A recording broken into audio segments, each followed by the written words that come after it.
UK में corona के cases कम हो रहे हैं।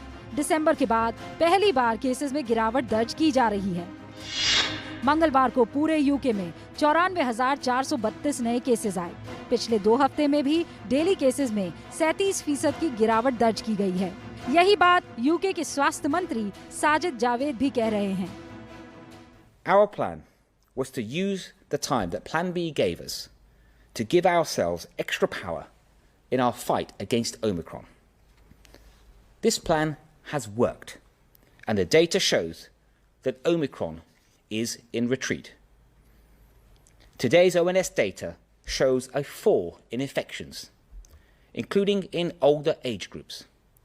Hospitalizations have also fallen over the past week, and the number of patients, COVID patients, in intensive care beds is now at the same level as it was back in July.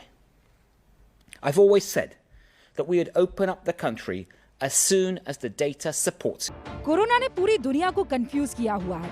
Britain पाबंदियां हटा रहा है। Corona को अब सामान्य बुखार की तरह ट्रीट करने की बात हो रही है। दूसरी तरफ अमेरिका के स्वास्थ्य विशेषज्ञ डॉक्टर एंथनी फाउची कह रहे हैं कि अभी कोरोना खत्म नहीं होने वाला।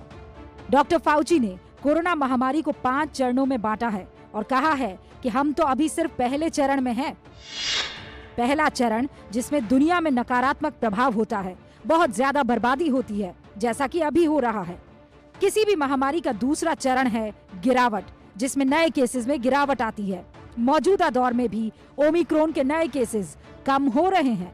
फिर आता है तीसरा चरण, जिसमें होता है कंट्रोल यानी नियंत्रण, यानी बीमारी मौजूद तो होती है लेकिन समाज पर प्रभाव नहीं होता, जैसे सर्दी जुकाम या राइनो वायरस है। फिर आता है महामारी का चौथा चरण, जिसका नाम है उन्मूलन। इसका मतलब है महामारी देश में तो खत्म हो चुकी है लेकिन दुनिया में मौजूद है। जैसे उदाहरण के लिए पोलियो, अमेरिका से ये खत्म हो गया है लेकिन अभी भी कई देशों में मौजूद है।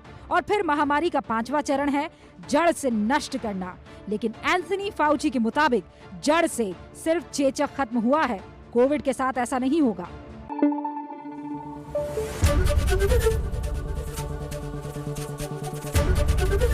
एबीपी न्यूज आपको रखे आगे।